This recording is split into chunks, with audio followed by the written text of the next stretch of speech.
எல்லா குழந்தைங்களுக்கும் என்னோட வணக்கம். நான் உங்க தீபிகா அருண். ஆமா, போன அத்தியாயத்துல கடைசியில கமலாதேவின்னு ஒரு பேர் சொன்னேனே, அந்த கமலாதேவி யாருன்னு உங்களுக்கு ஞாபகம் இருக்கா? இல்லையா? அப்போ முதல் அத்தியாயத்திலேருந்து மறுபடியும் கேளுங்க. அப்பதான் கமலாதேவி யாருன்னு உங்களுக்கு ஞாபகம் வரும். சரி, சரி. இந்த வார அத்தியாயத்துக்கு போலாமா? அத்தியாயம் 9. நல்ல மறதி. அடுத்த நாள் காலையில மேனேஜர் மதுரநாயகம் போலீஸ் ஸ்டேஷன்ல இருந்து தகவல் வருமா வருமான்னு எதிர்பார்த்துக்கிட்டே இருந்தாரு. மத்தியானம் மணி 1 இருக்கும்.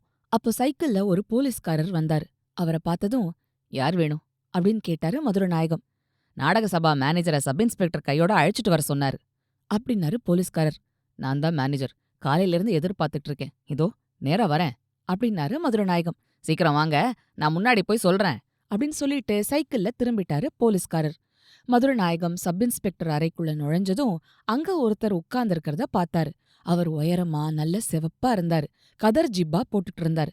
அவர் ஏதாவது வேற வேலையா வந்திருப்பாருன்னு நினைச்சாரு மதுரநாயகம். ஆனா சப் இன்ஸ்பெக்டர் அவரை சுட்டிக்காட்டி, "என்ன மிஸ்டர் மதுரநாயகம், இவரை உங்களுக்கு தெரியுமா?" அப்படின்னு கேட்டாரு. மதுரநாயகம் அவரை ஏற இறங்க ஒரு தடவை பார்த்தாரு. பார்த்துட்டு, "அடிக்கடி பார்த்ததில்ல. சமீபத்துல எங்கேயோ பார்த்த மாதிரி இருக்கு." அப்படின்னு இழுத்தாரு. உடனே சப் இன்ஸ்பெக்டர் அந்த மனிதர்கிட்ட மதுரநாயகத்தை காட்டி, "இவர உங்களுக்கு தெரியுதா?"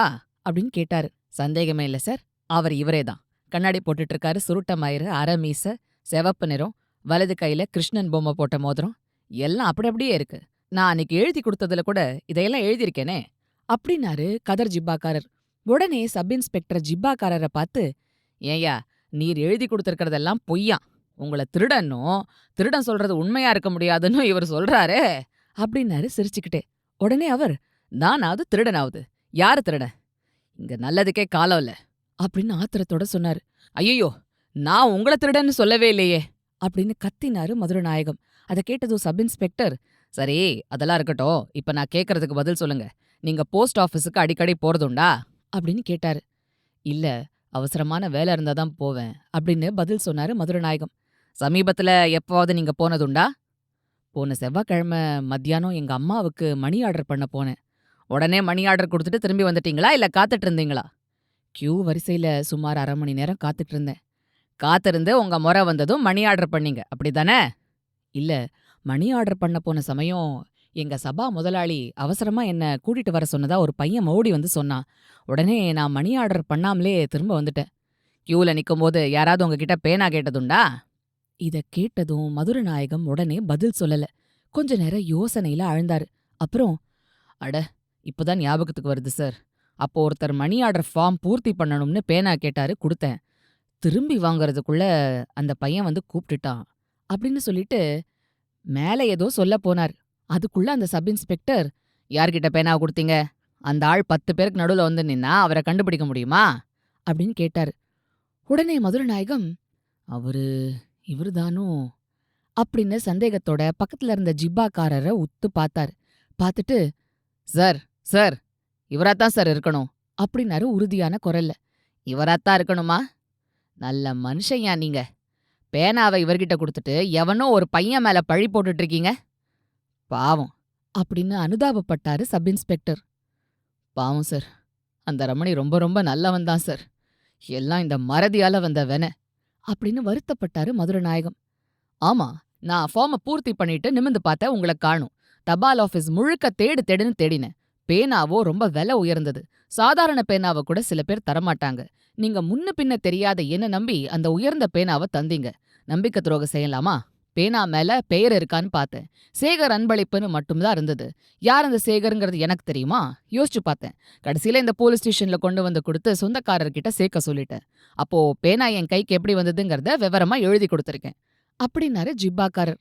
இத கேட்டதும், "நீங்க ரொம்ப தங்கமானவர் சார். இல்லாம போனா தங்க முடி போட்ட என் பேனாவ இப்படி கொண்டு வந்து குடுப்பீங்களா? வேற ஒருத்தரா இருந்தா பேனா திரும்பியே வராது. ரமணி தான் திருடிட்டான்னு சொல்லிக்கிட்டே இருந்திருப்போம். நல்ல காலம். உங்க பேர் என்ன சார்?" அப்படின்னு கேட்டாரு மதுரநாயகம். அந்த கேள்விக்கு சப் இன்ஸ்பெக்டரே பதில் சொன்னாரு. "இவரு பேரா? தங்க முடி போட்ட உங்க பேனாவ கொண்டு வந்து தந்த இவர் பேரே தங்கவேலுதான். சரி, இப்போ உங்க சந்தேகம்லாம் தெளிவாயிடுச்சுல? அது மதுரநாயகத்தோட பேனாதான். போஸ்ட் ஆபீஸ்ல தங்கவேலுகிட்ட கொடுத்தத திருப்பி வாங்காம அவசர வேலையா போயிட்டாரு. யார்கிட்ட குடுக்கறதுன்னு தெரியாததுனால தங்கவேலு இங்க கொண்டு வந்து குடுத்துட்டாரு. மதுரநாயகம் மறதியால தன்னோட வீட்ல இருந்த ரமணி தான் திருடிட்டான்னு நெனச்சு போலீஸ்ல தகவல் குடுத்தாரு. இப்போ அவர தவற உணர்றாரு. பேனா அவரோடது தான். அவர்கிட்டயே திருப்பி குடுத்துடலாம். இது எல்லாத்தையும் போலீஸ் கமிஷனர் ஆஃபீஸ்க்கு எழுதி அனுப்பிடுறேன். மிஸ்டர் மதுரநாயகம், இன்னும் 2, 3 நாள்ல உங்களுக்கு கமிஷனர் ஆஃபீஸ்லேருந்து கடிதம் வரும். அத நேரா எடுத்துக்கிட்டு போய் காட்டுனா பேனாவ தந்துருவாங்க. என்ன சரிதானே? அப்படின்னு கேட்டாரு. சரி சார். உங்களுக்கு அதிக சிரமம். மிஸ்டர் தங்கவேலுவுக்கும் அதிக சிரமம் குடுத்துட்டேன். மன்னிக்கணும். அப்படின்னு சொல்லிட்டு அவங்க கிட்ட விடைய வாங்கிக்கிட்டு புறப்பட்டாரு மதுரநாயகம். அப்ப சரியா மணி 2:30. மதுரநாயகத்துக்கு நல்ல பசி. ஆனாலும் அவர் பசிய தீர்த்துக்க நேரா வீட்டுக்கு போகல. வீட்டுக்கு கொஞ்சம் தூரத்துல இருந்த போலீஸ் ஸ்டேஷனை நோக்கி வேகமா நடந்தாரு. ரமணி பேனாவை திருடிட்டு ஓடிப் போயிட்டதா பாஸ்கரனும் மதுரநாயகமும் அங்கதான் ரிப்போர்ட் கொடுத்திருந்தாங்க. அந்த போலீஸ் ஸ்டேஷன் அடைஞ்சதும் நேரா சப் இன்ஸ்பெக்டரோட அறைக்குள்ள வேகமா போனாரு. போகும்போதே, சார் சார், பேனா சம்பந்தமா ஒரு ரிப்போர்ட் கொடுத்திருந்தோமே அப்படின்னு தன்னோட பேச்ச ஆரம்பிச்சாரு. உடனே அந்த சப் இன்ஸ்பெக்டர் குறுக்கிட்டு, ஆமா, கவலையே வேணாம், சீக்கிரத்துல அவனை சிண்ட பிடிச்சிட்டு கொண்டு வந்துருவாங்க. 4 பக்கமும் ஆட்களை அனுப்பியிருக்கேன் அப்படின்னாரு. இல்ல சார், அந்த ரிப்போர்ட்டை வாபஸ் வாங்க தான் நான் ஓடோடி வந்திருக்கேன் அப்படின்னாரு மதுரநாயகம். ஏன், அந்த பையனே நேரா உங்ககிட்ட பேனாவை கொண்டு வந்து கொடுத்து சரணாகதி அடைஞ்சிட்டானோ அப்படின்னு வியப்போட கேட்டாரு. இல்ல சார் அப்படின்னு ஆரம்பிச்சு நடந்ததை சொன்னாரு மதுரநாயகம். அதை கேட்ட சப் இன்ஸ்பெக்டர், நல்ல வேடிக்கை தான். உங்க பேச்ச நம்பி 4 பக்கமும் ஆளை வேற அனுப்பியிருக்கேன். இப்ப நீங்க இப்படி சொல்றீங்களே, ஒருத்தருக்கு மறதி இருக்கலாம், ஆனாலும் இப்படிப்பட்ட விஷயங்கள் எல்லாமா மறதி அப்படின்னு கொஞ்சம் கடிஞ்சுக்கிட்டாரு. அப்புறம், நல்ல காலம், உடனேயே நீங்க வந்து சொன்னீங்களே, இல்லாம போனா என் ஆளுங்க தேடு தேடுன்னு தேடிக்கிட்டே இருப்பாங்க. வீண் அலைச்சலா போயிருக்கும். சரி, இது சம்பந்தமா இனி எந்தவித முயற்சியும் எடுக்க வேணாம்னு சொல்லிடுறேன் அப்படின்னாரு. மதுரநாயகம் அங்கிருந்து புறப்படும்போது மணி 3. வழக்கமா 2 மணிக்கு சபாவுக்கு அவர் வந்துருவார். அதனால, சரி, இனிமே வீட்டுக்கு போனா நேரமாயிடும், பேசாம இப்படியே சபாவுக்கு திரும்பி போயிட வேண்டியதுதான் அப்படின்னு அங்க இருந்தபடியே நாடக சபாவுக்கு வந்துட்டாரு. முதலாளி கிட்ட நடந்ததை சொன்னதும் அவர், மனுஷனுக்கு மறதி இருக்கிறது தான், ஆனாலும் இந்த மாதிரியா? 4-5 நாளா உங்க வேலையை கெடுத்து என் வேலையையும் கெடுத்து போலீஸ்காரர் வேலையும் நீங்க கெடுத்துட்டீங்களே அப்படின்னு கொஞ்சம் கோவமா பேசினாரு. பாவம், ரமணிய திருடன்னு சந்தேகப்பட்டுட்டோமே அப்படின்னு வருத்தத்தோட சொன்னாரு மதுரநாயகம். உங்க பேனாவை திருடாததுனால அவன் பரம யோகியனாக்கும். அன்னைக்கு பட்டு துணியை எடுத்து ஒளிச்சு வச்சானே, அது என்னவா? மதுரநாயகம் பதில் எதுவும் சொல்ல விரும்பல. பேசாம தன்னோட அறைக்கு போயிட்டாரு. சரி குழந்தைங்களா, ரமணி வரும்போதுதான் வருவான். அது வரைக்கும் நம்ம பொறுமையா காத்திருக்கலாம். சரியா? அடுத்த அத்தியாயத்தோட அடுத்த வாரம் உங்களை சந்திக்கிறேன். அது வரைக்கும் சிரிச்சுக்கிட்டு கிரிச்சுக்கிட்டு சந்தோஷமா இருங்க.